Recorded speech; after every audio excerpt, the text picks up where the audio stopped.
Pakistanis we spoke to don't want handouts. They want stability and the government to control the economy and food prices. Is awaiting a bailout package of $1.1 billion.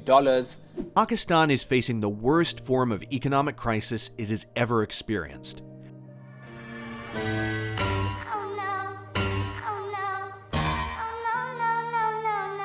With inflation levels as high as 31.5% year on year, it is extremely vulnerable. For context, this is the highest inflation the country has experienced since 1975. This places Pakistan with the ranks of El Salvador, Egypt, Tunisia, and Ghana as countries with the highest risks of default. Electricity to households and even industries has been cut, grinding the Pakistani economy to a standstill as telephone companies, hospitals, and factories no longer work, and no water supply in an unstable environment.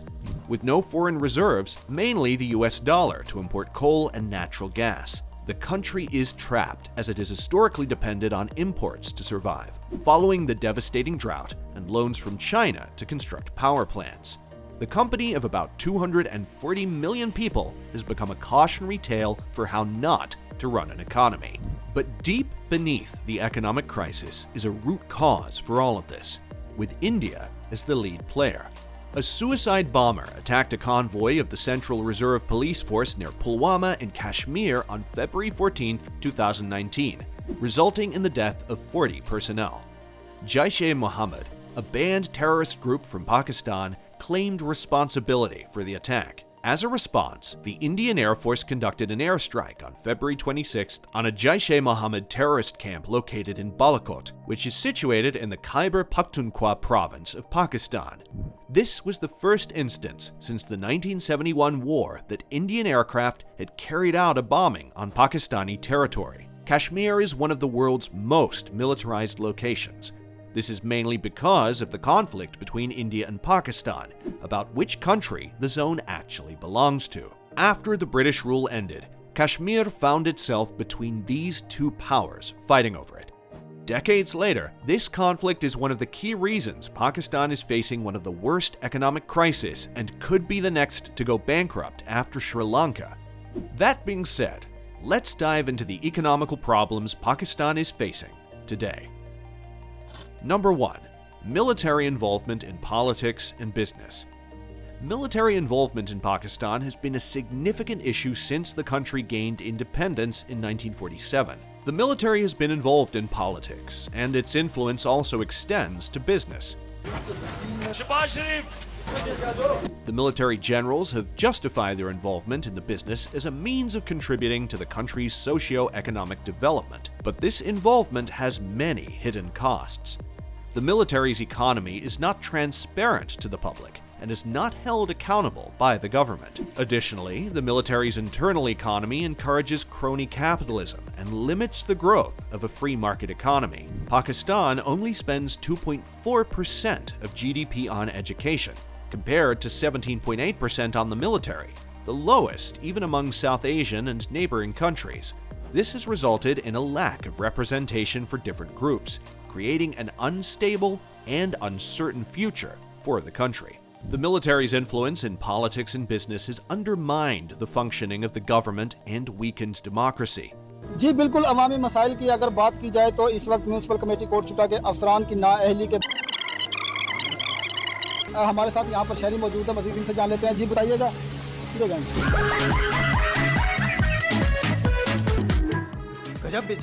Military intervention can completely undermine the will of the people and lead to widespread condemnation. The military's business only serves the interest of a specific group of people, making it inherently illegal. As seen in the recent coup in Myanmar, military involvement in running a country can have serious long-term consequences for the entire country. Pakistan needs a hard reset, as the current situation has been corrupted beyond repair. The world cannot afford to let Pakistan collapse, given the risk posed by its nuclear capabilities falling into the wrong hands. This increasing power of the military is fueled by the greed of individuals, and, more particularly, the country's dependence on its military to defend itself from Indian forces due to the Kashmir conflict. Number 2. Energy crisis. Pakistan has been facing severe energy crises for several years, and the recent blackout that lasted for more than 20 hours is just one of the consequences of the country's poor management of the energy sector.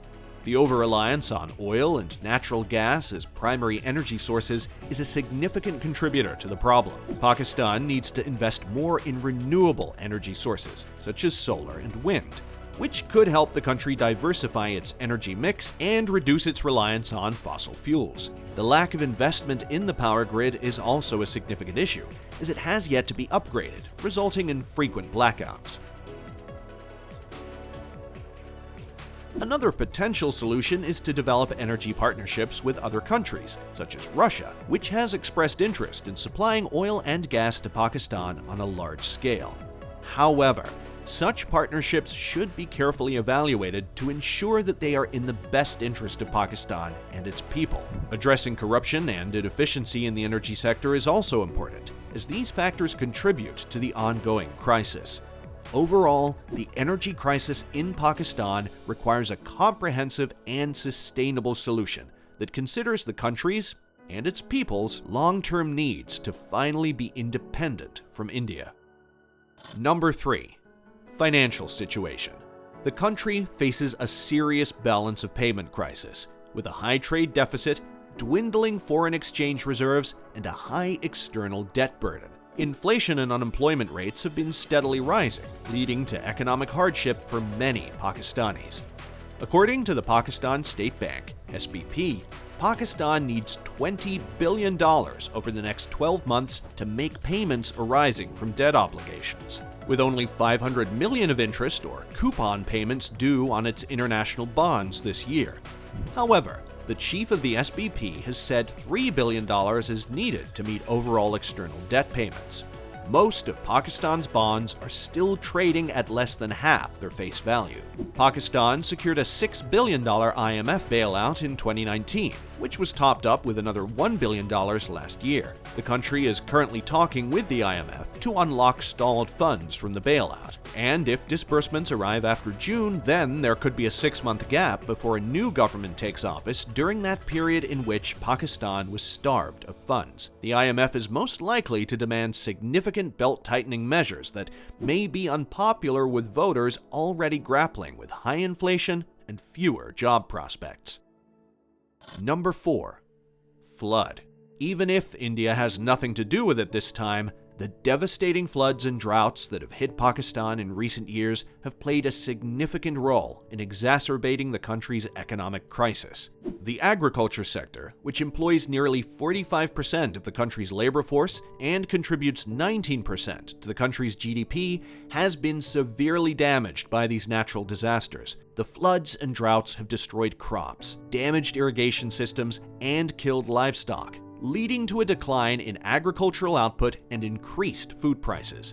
This has not only affected the livelihoods of millions of farmers, but has also resulted in food insecurity for a significant portion of the population. The floods and droughts have also caused widespread damage to infrastructure and public property, including roads, bridges, schools, and hospitals. This has put an additional burden on the already strained government budget, as significant funds are required for reconstruction and repair work. The economic impact of these natural disasters is also reflected in the decline of foreign direct investment, FDI, in the country. The uncertainty and risk associated with such events make investors hesitant to invest in the country, further slowing down economic growth. Pakistan's current economic turmoil is a tangled web of challenges, including the military's overreach into politics and business, a crippling energy crisis, financial turbulence, and the devastating effects of natural disasters. Notably, the long-standing conflict with India over the contentious territory of Kashmir has had a profound impact, forcing Pakistan to allocate significant resources to its military at the expense of essential sectors, such as education, infrastructure, and social services. As we've explored, Pakistan's economy desperately needs a holistic solution that addresses the core issues contributing to its struggles. The nation must find innovative ways to invest in renewable energy, education, and infrastructure, while combating corruption and inefficiency. International support and collaboration could be a pivotal force in helping Pakistan surmount its obstacles, but ultimately, it's up to the nation to take the necessary steps towards economic stability and growth.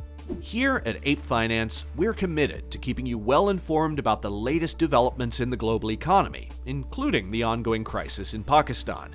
We believe that comprehending the factors driving economic crises can empower us to make smarter financial decisions and promote greater worldwide economic cooperation. So, don't forget to subscribe to our channel and click the notification bell to stay current with our most recent content. Thanks for watching, and we will see you in the next one.